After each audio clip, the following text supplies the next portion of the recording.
English MA കഴിഞ്ഞ് കുട്ടികളെ English പഠിപ്പിച്ചുകൊണ്ടിരുന്ന, Shakespeare പഠിപ്പിച്ചുകൊണ്ടിരുന്ന ഒരു മിടുക്കനായ യുവ അധ്യാപകനായിരുന്നു സുധാകരൻ സാർ. അപ്പം ഞങ്ങളൊക്കെ കവച്ചു വയ്ക്കുന്ന തരത്തിൽ ഏത് പ്രതിസന്ധിയെയും ഏത് പ്രശ്നങ്ങളെയും മുന്നിൽ നിന്ന് നയിച്ച ഒരു ധീരനായ പടനായകനായിരുന്നു സുധാകരൻ. ഈ സുധാകരനടക്കം എല്ലാവരും മനസ്സിലാക്കേണ്ടത് ഇതൊരു സ്റ്റാലിനിസ്റ്റ് സംഘടനാ രീതി. ഞാൻ അദ്ദേഹത്തെ വാസ്തവത്തിൽ CMBയിലേക്ക് സ്വാഗതം ചെയ്യാണ്. കാരണം അദ്ദേഹത്തിന് ചെങ്കൊടിയില്ലാതെ നിൽക്കാൻ പറ്റുമോ? മുഖ്യമന്ത്രിയായാലും MV ഗോവിന്ദനായാലും ഒരുപക്ഷെ നേരിട്ട് G സുധാകരനെ കണ്ട് അങ്ങനെ ഒരു അനുനയ നീക്കത്തിനുള്ള ശ്രമം CPM നടത്തിയിരുന്നെങ്കിൽ ഒരുപക്ഷെ അത് വിജയിച്ചു. പാർട്ടിയുടെ അജണ്ടയിൽ ഇല്ലല്ലോ. MVR നേരെ പോയി EMSനെ കണ്ടില്ലേ? നമസ്കാരം, വാക്ക് മറുവാക്കിലേക്ക് സ്വാഗതം. ഈ തെരഞ്ഞെടുപ്പ് വേളയിൽ കേരള രാഷ്ട്രീയത്തിൽ പ്രകമ്പനമായി മാറുകയാണ് G സുധാകരൻ എന്ന കമ്മ്യൂണിസ്റ്റ് അധികായൻ സ്വന്തം തട്ടകം വിട്ട് പടിയിറങ്ങുന്നത്. പാർട്ടി തന്നോട് കാട്ടിയ നീതികേടുകൾ അക്കമിട്ട് നിരത്തുന്ന കറകളഞ്ഞ കമ്മ്യൂണിസ്റ്റ് കാരണവരെ ഈ നിർണായക വേളയിൽ എങ്ങനെയാകും CPM പ്രതിരോധിക്കുക? ഇന്ന് നമ്മോടൊപ്പം ചേരുന്നു പതിറ്റാണ്ടുകൾക്ക് മുമ്പ് സാക്ഷാൽ MVRനൊപ്പം ചെങ്കടി ഉപേക്ഷിച്ചിറങ്ങിയ CMP നേതാവ് ശ്രീ CP ജോൺ. സ്വാഗതം. G സുധാകരൻ എന്നെങ്കിലും ഒരിക്കൽ ഇങ്ങനെ ഒരു നിലപാടെടുക്കുമെന്ന് അങ്ങ് എപ്പോഴെങ്കിലും പ്രതീക്ഷിച്ചിരുന്നോ? ഒരിക്കലും പ്രതീക്ഷിച്ചിട്ടില്ല. ഞങ്ങൾ നേരത്തെ പറഞ്ഞ പോലെ പാർട്ടി വിട്ട് ഇറങ്ങുകയല്ല ചെയ്തത്, നമ്മൾ പാർട്ടി രൂപീകരിക്കുകയാണ് ചെയ്തത്. CPMൻ്റെ ചെങ്കൊടിക്ക് പകരം സ്വന്തമായിട്ട് ചെങ്കൊടി ഉണ്ടാക്കുകയാണ് ചെയ്തത്. പക്ഷേ സുധാകരൻ ഇപ്പോൾ പറഞ്ഞ് ഞാൻ സ്വതന്ത്രനായിട്ട് നിൽക്കുന്നതാണ്. എന്നെ വാസ്തവത്തിൽ സുധാകരൻ ഞെട്ടിച്ചിരിക്കുകയാണ്. കാരണം സാധാരണ കമ്മ്യൂണിസ്റ്റ് പാർട്ടിയിൽ ചേരുമ്പോൾ പഠിപ്പിക്കുന്നൊരു കാര്യമുണ്ട്, once a communist always a communist. ഇന്ന് നിങ്ങൾ കമ്മ്യൂണിസ്റ്റ് അല്ല എന്ന് പറഞ്ഞാൽ അതിൻ്റെ അർത്ഥം ഇന്നലെയും നിങ്ങൾ കമ്മ്യൂണിസ്റ്റ് അല്ല എന്നാണ്. കമ്മ്യൂണിസ്റ്റായാൽ പിന്നെ കമ്മ്യൂണിസ്റ്റായേ പറ്റൂ എന്നാണ് അതിൻ്റെ അർത്ഥം. എന്ന് പറഞ്ഞാൽ അങ്ങനെ അത് സ്വാംശീകരിക്കപ്പെട്ട ആളെയാണ് കമ്മ്യൂണിസ്റ്റ് എന്ന് വിളിക്കുന്നത്. പക്ഷെ ഞാൻ വിചാരിക്കുന്നില്ല അദ്ദേഹം സ്വതന്ത്രനായി ഒരു കമ്മ്യൂണിസ്റ്റ് പാർട്ടിയിലും നിൽക്കാതെ അങ്ങനെ തുടരുമെന്നുള്ളത്. അപ്പോൾ അതുകൊണ്ട് ഞാൻ അദ്ദേഹത്തെ വാസ്തവത്തിൽ CMBയിലേക്ക് സ്വാഗതം ചെയ്യാണ്. കാരണം അദ്ദേഹത്തിന് ചെങ്കൊടിയില്ലാതെ നിൽക്കാൻ പറ്റുമോ? അദ്ദേഹത്തിന് അങ്ങനെ നിൽക്കുന്നത് ശരിയാണോ? അപ്പോൾ എൻ്റെ അഭിപ്രായത്തിൽ അദ്ദേഹം CMBയിൽ വരണം എന്നാണ് എൻ്റെ ആഗ്രഹം. മാത്രമല്ല ഈ സുധാകരൻ്റെ CPMൽ നിന്നുള്ള പടിയിറക്കം എന്ന് പറയുന്നത് CPMൻ്റെ ഒരു കെട്ടുവിട്ട് പോകുന്നതിൻ്റെ ലക്ഷണമാണ്. CPMനെ ഹോൾഡിംഗ് ദ വാട്ടർ എന്ന് പറയുന്നത് പോലെ കൂട്ടിച്ചേർത്ത് നിർത്താനുള്ള എന്തെങ്കിലും ഒരു ഘടകമുണ്ടായിരുന്നെങ്കിൽ ആ ഘടകം നഷ്ടപ്പെട്ടിരിക്കുകയാണ്. ഒരു മതിലിലെ ഇഷ്ടികകളെ കൂട്ടിച്ചേർക്കുന്നത് നമുക്ക് കാണാൻ പറ്റാത്ത സിമൻറ്റാണ്. ആ സിമൻറ്റ് പോയിരിക്കുന്നു, ഒരു തള്ളു കൊടുത്താൽ ചിലപ്പോൾ വീഴും. അപ്പം അതുകൊണ്ട് CPM ഒരു ഇഷ്ടിക കൂട്ടമായിട്ട് മാറിയിരിക്കുകയാണ്. എപ്പോൾ വേണമെങ്കിൽ നിലം പൊത്താം. സുധാകരൻ എന്ന് പറയുമ്പോൾ ഞങ്ങളൊക്കെ കാണുന്നത് സുധാകരൻ സാർ എന്ന് പറയുന്നത് അദ്ദേഹം മന്ത്രി ആയതുകൊണ്ട് വിളിക്കുന്നതല്ല. ഇംഗ്ലീഷ് MA കഴിഞ്ഞ് കുട്ടികളെ ഇംഗ്ലീഷ് പഠിപ്പിച്ചുകൊണ്ടിരുന്ന, ഷേക്സ്പിയർ പഠിപ്പിച്ചുകൊണ്ടിരുന്ന ഒരു മിടുക്കനായ യുവ അധ്യാപകനായിരുന്നു സുധാകരൻ സാർ. അദ്ദേഹമാണ് SFIയുടെ ആദ്യത്തെ സംസ്ഥാന പ്രസിഡൻ്റായിട്ട് വരുന്നത്. അപ്പോൾ അദ്ദേഹം അവിടെ നിന്ന് വളർന്നു. അങ്ങനെ മുന്നോട്ട് പോകുമ്പോഴാണ് അദ്ദേഹത്തിൻ്റെ അനുജൻ ഭുവനേശ്വരൻ കൊല്ലപ്പെടുന്നത്. അതിനുശേഷം ഉണ്ടായ സംഭവങ്ങൾ, അതിനുശേഷം അദ്ദേഹം നിയോഗിക്കപ്പെട്ടത് SFIയിൽ നിന്നും പോന്നതിന് ശേഷം അദ്ദേഹം നിയോഗിക്കപ്പെടുന്നത് കുട്ടനാട് പാർട്ടി ഉണ്ടാക്കുന്നതിന് വേണ്ടിയാണ്. കുട്ടനാട് ആ കാലത്ത് തലവെട്ടി വയ്ക്കുന്നൊരു കാലമാണ്. മങ്കൊമ്പിൽ തല വെട്ടി കലുങ്കിൽ വയ്ക്കുന്നൊരു കാലം ഉണ്ടായിരുന്നു കുട്ടനാടിന്. കുട്ടനാടിലെ സുന്ദരമായ വയലുകളിൽ ഭീകരമായ കൊലപാതകങ്ങൾ നടന്ന കാലമാണ്. അന്ന് സഖാവ് G സുധാകരൻ്റെ നേതൃത്വത്തിൽ നടന്നിട്ടുള്ള ക്യാമ്പയിനുകളിൽ പങ്കെടുത്ത ഒരാളാണ് ഞാൻ. അന്നൊക്കെയുള്ള സുധാകരൻ, അന്ന് ബോട്ടുകളാണല്ലോ, കുട്ടനാട്ടിൽ ബോട്ടാണ്. ഒരു ബോട്ടിൽ സുധാകരൻ ഫ്രണ്ടിൽ പോകും, ഇരിക്കുമൊന്നുമില്ല, ഫ്രണ്ടിൽ കയറി നിൽക്കും. ഞങ്ങൾ പുറകിലുള്ള ബോട്ടിൽ വരണം. അപ്പോൾ ഒരു പൈലറ്റ് പോകുന്ന പോലെ ചുറ്റും കണ്ണോടിച്ചുകൊണ്ട് അദ്ദേഹം നിൽക്കും. ഓരോ കരയിൽ ഇറങ്ങുമ്പോഴും ഞാൻ SFIയുടെ ജാഥയാണ്, അവിടെ സംഘർഷം ഉണ്ടാവും. അപ്പോൾ സുധാകരൻ ഞങ്ങളോട് പറയും, അവിടെ പല സംഘർഷവും നടക്കും, നിങ്ങളത് നോക്കണ്ട, നിങ്ങൾ പ്രസംഗിച്ചാൽ മതി. എന്ന് പറഞ്ഞാൽ മുന്നിൽ നിന്ന് നയിക്കുക എന്നൊക്കെ നമ്മൾ പത്രഭാഷയിൽ പറയില്ലേ. മുന്നിൽ നിന്ന് ഇപ്പോൾ ഒരു സ്കൂളിൻ്റെ മുമ്പിൽ ഒരു സംഘടന നടന്നാൽ സുധാകരൻ ആ വഴിക്ക് പോകുന്നുണ്ടെങ്കിൽ അവിടെ ഇറങ്ങും. MVR അങ്ങനെ തന്നെയായിരുന്നു. ഞങ്ങൾക്കെല്ലാം കുറച്ച് ആ സ്വഭാവമുണ്ട്. പക്ഷെ ഞങ്ങളൊക്കെ കവച്ചു വയ്ക്കുന്ന തരത്തിൽ ഏത് പ്രതിസന്ധിയെയും ഏത് പ്രശ്നങ്ങളെയും മുന്നിൽ നിന്ന് നയിച്ച ഒരു ധീരനായ പടനായകനായിരുന്നു സുധാകരൻ. അത് ഞാൻ ഇപ്പോൾ പറയുന്നതല്ല, എല്ലാ കാലത്തും പറഞ്ഞിട്ടുണ്ട്. പക്ഷേ അദ്ദേഹം പിന്നീട് മന്ത്രിയായ ശേഷം അദ്ദേഹം പേരെടുത്തത് മന്ത്രിയുടെ പ്രാഗൽഭ്യം കൊണ്ട് മാത്രമല്ല.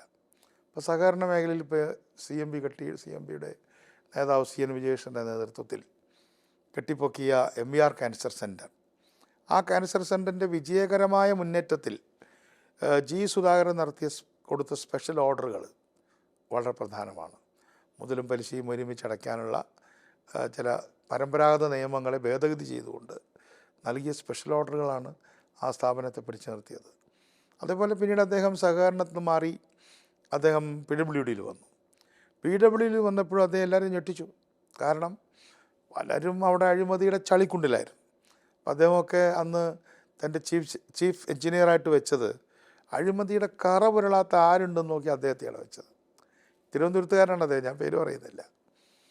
അപ്പം അങ്ങനെ അവിടെയും ഒരു അഴിമതി കാണിക്കാത്ത PWD മന്ത്രി എന്ന രീതിയിൽ പേരെടുത്തു.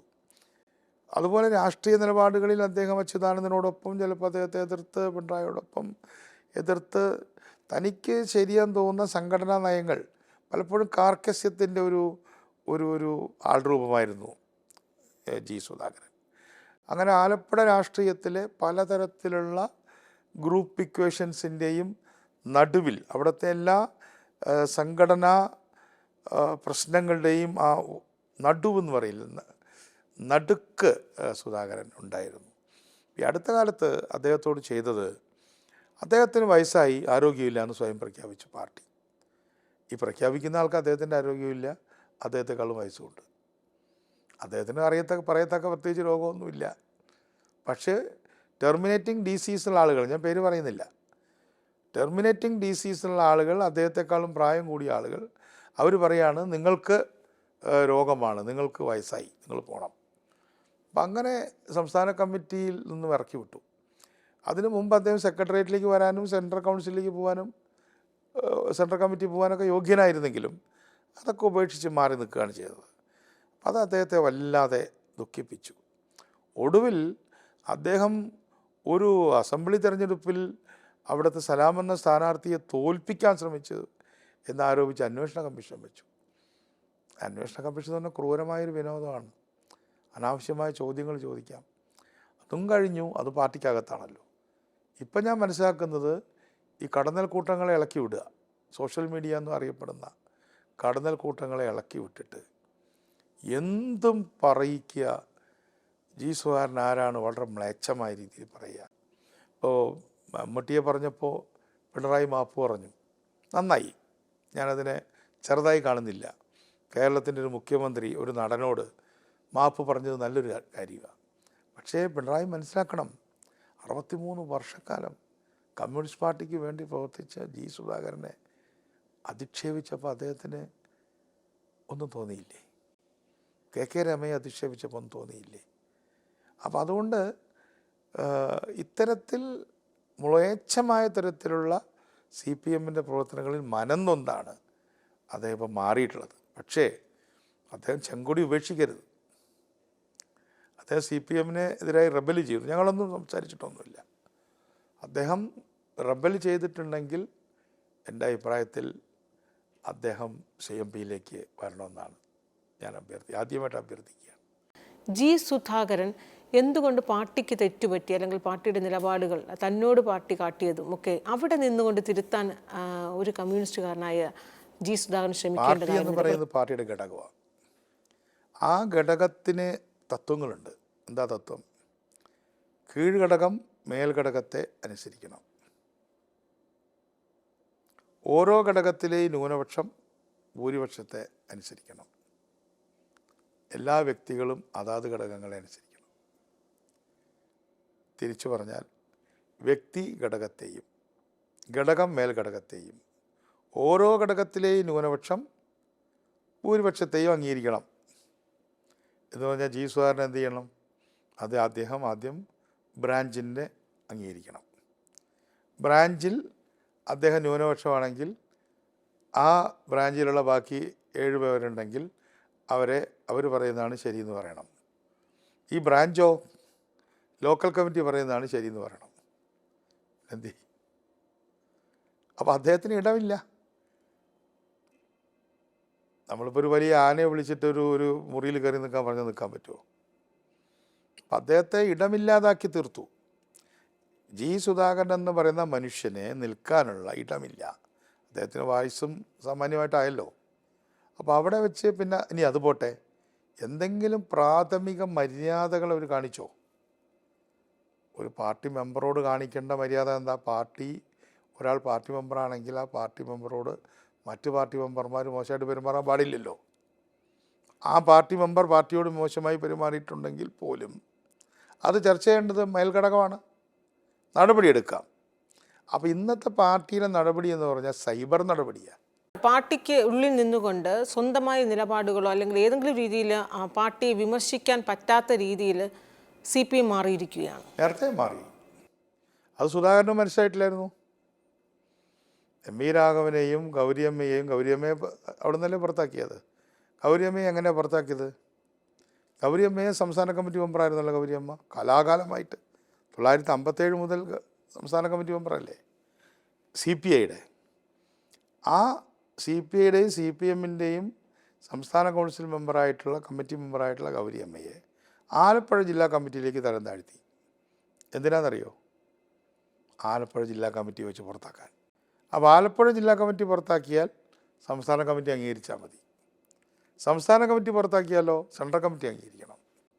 ജ്യോതി ബസുമൊക്കെ ഉള്ള കാലമല്ലേ. അപ്പോൾ സമർത്ഥമായി കീഴ്ഘടകത്തിലേക്ക് നീക്കി നിർത്തും. ഈ ചതുരംഗത്തിലെ ചില കരുക്കളെ വെട്ടാനായിട്ട് ഒരു മൂലയിലേക്ക് തള്ളി നീക്കില്ലേ, അടുത്ത മൂവിൽ അത് വെട്ടിപ്പോവും എന്ന് പറഞ്ഞതുപോലെ ഗൗരിയമ്മയെ ആലപ്പുഴയുടെ മൂലയിലേക്ക് നീക്കി. കുഞ്ഞിക്കണ്ണനെ പാനൂർ എന്ന് പറയുന്ന ഏരിയ കമ്മിറ്റിയിലേക്ക് താഴ്ത്തി. ഇടതുമുന്നണിയുടെ സ്ഥാപക കൺവീനറാണ്. എന്നിട്ട് ഏരിയ കമ്മിറ്റി പുറത്താക്കി. ഏരിയ കമ്മിറ്റി പുറത്താക്കുമ്പോൾ ആരും അംഗീകരിച്ചാൽ മതി? കണ്ണൂർ ജില്ലാ കമ്മിറ്റി അംഗീകരിച്ചാൽ മതി.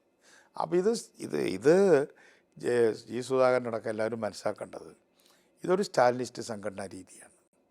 ഈ സ്റ്റാലിനിസ്റ്റ് സംഘടനാ രീതി മാറ്റണം എന്ന രാഷ്ട്രീയം അവരിനിയെങ്കിലും മനസ്സിലാക്കണം. ഞങ്ങളും പുറത്തു വന്നതിന് ശേഷം മനസ്സിലായത്. ഞങ്ങളും സ്റ്റാലിൻ്റെ ആരാധകരായിരുന്നു. അപ്പോൾ സ്റ്റാലിനിസ്റ്റ് സംഘടനാ രീതി മാറ്റാത്തിടത്തോളം കാലം കമ്മ്യൂണിസ്റ്റ് പാർട്ടികൾ തകരാൻ വിധിക്കപ്പെട്ടതാണ്.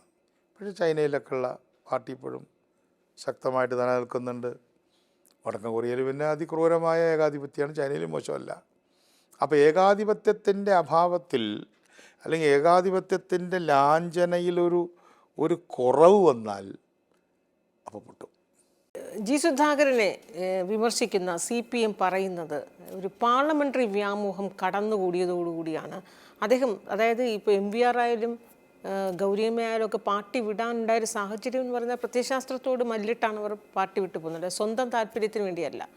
ഞാൻ CPMലും SFIയിലും പ്രവർത്തിക്കുമ്പോൾ എനിക്കൊരു ഷോക്കോസ് നോട്ടീസ് പോലും കിട്ടിയ ഒരാളല്ല. നിങ്ങൾ എന്തിനു ചെയ്തു എന്ന്. അപ്പോൾ ഞങ്ങൾ രാഷ്ട്രീയത്തിൽ നിന്ന് പുറപ്പെട്ടിട്ടാണ് സംഘടനാ പ്രശ്നമായത്, വ്യക്തിപരമായ ഞങ്ങൾക്ക് നേരെയുള്ള ആക്രമണമായത്. തിരിച്ചു സംഭവിക്കാം. വ്യക്തിപരമായ ചില ചെറിയ പ്രശ്നങ്ങളുണ്ടാവുക, അത് സംഘടനാ പ്രശ്നമാവുക, ആ സംഘടനാ പ്രശ്നത്തിന് ഭാഗമായി പുറത്തു പോവുക. പക്ഷെ പുറത്തു പോകുക എന്നതൊരു രാഷ്ട്രീയ പ്രശ്നമാണ്. കമ്മ്യൂണിസ്റ്റ് പാർട്ടിയിൽ നിന്ന് പുറത്തു പോകുക എന്ന് പറയുന്നത് നമുക്കൊരു ക്ലബിൽ നിന്ന് പുറത്തു പോകുന്ന പോലെ അല്ല. അപ്പോൾ ഞാൻ നാളെ തൊട്ട് ഈ ഫുട്ബോൾ ടീമിലല്ല കളിക്കുന്നത്, വേറൊരു ടീമിലാണ് കളിക്കുന്നത് എന്ന് പറയുന്ന പോലെ അങ്ങനെ പറയേണ്ട ഒരു കാര്യമല്ലല്ലോ. അപ്പോൾ കമ്മ്യൂണിസ്റ്റ് പാർട്ടിയോടുള്ള പരിപൂർണമായ സംഘടനാ വിയോജിപ്പ് അതിൽ തന്നെ ഒരു രാഷ്ട്രീയമാണ്. അപ്പോൾ ആ രാഷ്ട്രീയം സ്റ്റാലിനിസത്തിനെതിരായ രാഷ്ട്രീയമാകാതെ വയ്യ. അപ്പോൾ അത് സുധാകരൻ എന്ത് ചെയ്യുന്നു എന്നുള്ളത് ഞാൻ നോക്കുകയാണ്. ജി സുധാകരൻ അദ്ദേഹത്തിൻ്റെ ഏറ്റവും ഒടുവിൽ അദ്ദേഹം എടുത്ത നിലപാടെന്ന് പറയുന്നത് അദ്ദേഹത്തിന് വീണ്ടും സ്ഥാനാർത്ഥിയാകണമെന്നൊരു ആഗ്രഹം അദ്ദേഹത്തിനുണ്ടായിരുന്നു. ഒരുപക്ഷെ ഈ സ്ഥാനാർത്ഥിത്വം അംഗീകരിച്ചിരുന്നുവെങ്കിൽ അദ്ദേഹം ആ നിലപാടിൽ ഉറച്ചു നിൽക്കുമായിരുന്നല്ലോ. അപ്പോൾ ഈ അദ്ദേഹത്തെ പോലുള്ള ഏറ്റവും മുതിർന്ന ഒരു കമ്മ്യൂണിസ്റ്റ് കാരണവർ ഒരു സ്ഥാനാർത്ഥിത്വത്തിൻ്റെ പേരിൽ എടുക്കേണ്ട ഒരു തീരുമാനമായിരുന്നോ ഇത് എന്നൊരു ചോദ്യമാണ് CPM നേതൃത്വം ഉന്നയിക്കുന്നത്. CPM അത് ചോദിക്കാം, പക്ഷെ നമ്മൾ CPM ഇൻസൈഡേഴ്സ് അല്ല. CPM ഉരുത്തിരിഞ്ഞു വന്നിട്ടുള്ള സംഘടനാ പ്രശ്നങ്ങളുടെ മുഴുവൻ കാരണവും നമുക്ക് പുറത്തുനിന്ന് വിലയിരുത്താൻ കഴിയുമോ? പക്ഷെ നമ്മൾ കാണുന്നത് എന്താ, ഇത്രയും പാരമ്പര്യമുള്ള 63 വർഷം മെമ്പർഷിപ്പ് നിലനിർത്തിയ ഒരു വ്യക്തി ഒരു ദിവസം പത്രസമ്മേളനം വിളിച്ച് ഇറങ്ങിപ്പോകുന്നു. അപ്പോൾ അതെല്ലാം വ്യാമോഹം കൊണ്ടാണ് എന്ന് പറഞ്ഞാൽ അത് ഒരു പഴംപുറം കൊണ്ട് സൂര്യനെ മറയ്ക്കുന്നൊരു പണിയാണ്. അത്ര ലളിതമല്ല അത്. അപ്പം നിങ്ങളുടെ പാർട്ടിക്കകത്ത് ദീർഘകാലം പ്രവർത്തിച്ചവർക്ക് ഇറങ്ങിപ്പോകേണ്ടി വരുന്നു എന്ന ആ രാഷ്ട്രീയമാണ് നമ്മൾ അതൊന്ന് ടേക്ക് അവേ നമ്മൾ ചെയ്യുന്നത്. അതിനകത്ത് എന്തോ പ്രോബ്ലം ഉണ്ട്. CPM അവരെ അത് പറഞ്ഞ് മനസ്സിലാക്കാൻ പറ്റാത്തതൊരു പ്രോബ്ലം അല്ലേ?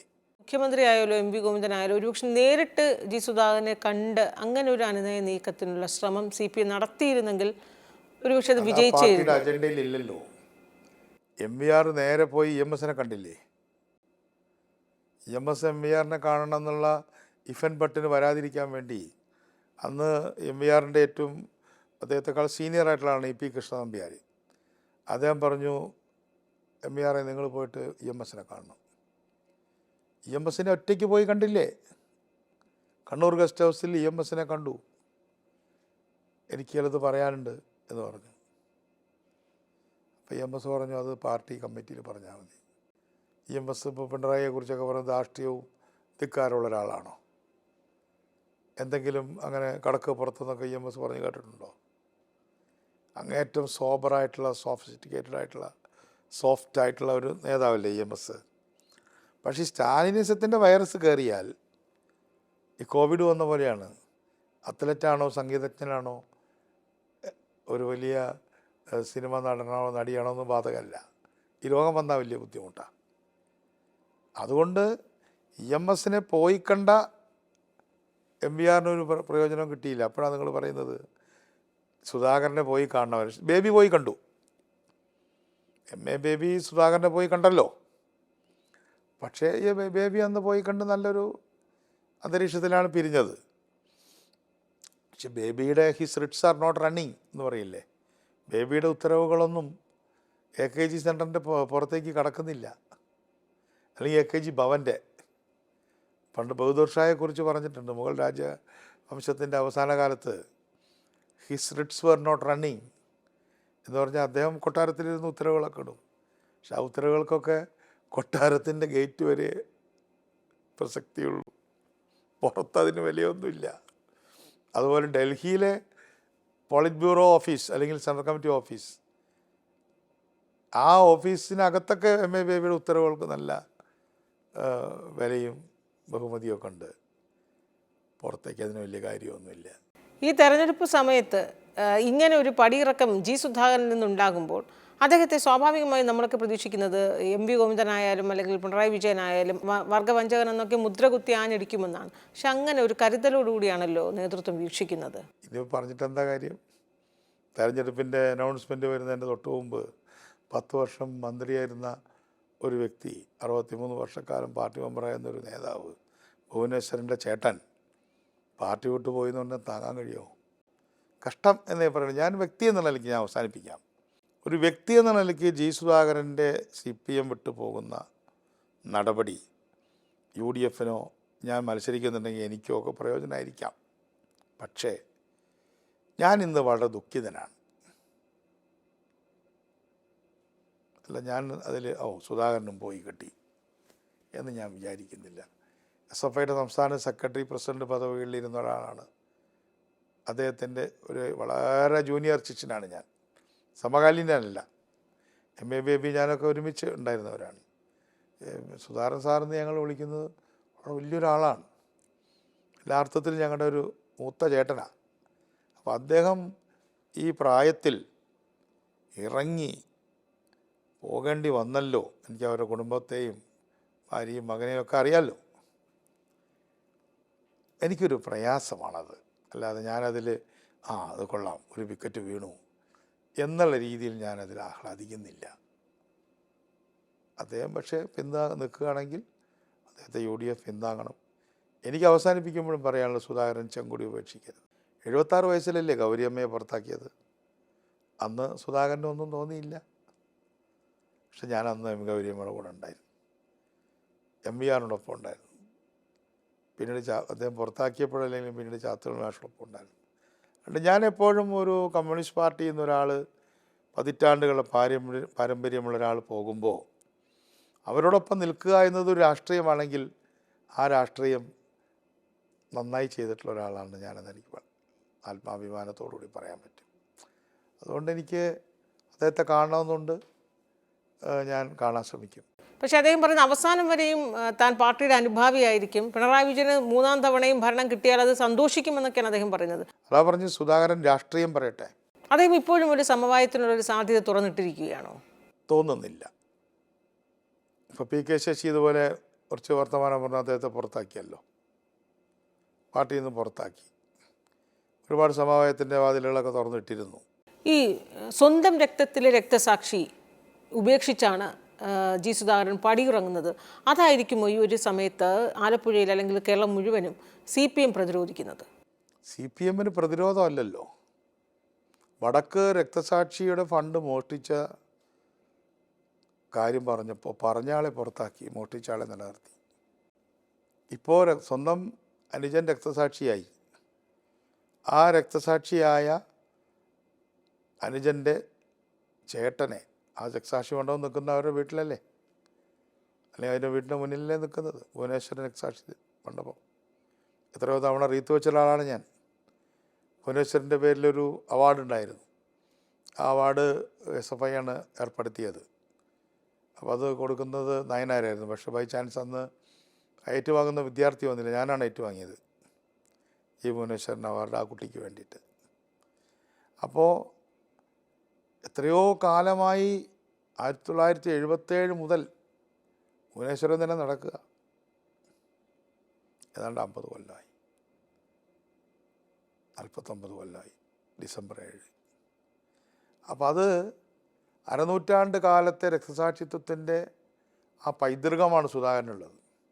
ആ സുധാകരനോട് പോലും മ്ലേച്ഛമായ ഭാഷയിൽ പറയുന്ന ഈ സൈബർ തമ്മാടി കൂട്ടങ്ങളുടെ നേരെ വിരൽ ചൂണ്ടാൻ പിണറായിക്ക് എന്തുകൊണ്ട് സാധിച്ചില്ല? എന്തായാലും ഇത്രയും സമയം വാക്കും മറുവാക്കുമായി സഹകരിച്ചതിന് നന്ദി. നമസ്കാരം.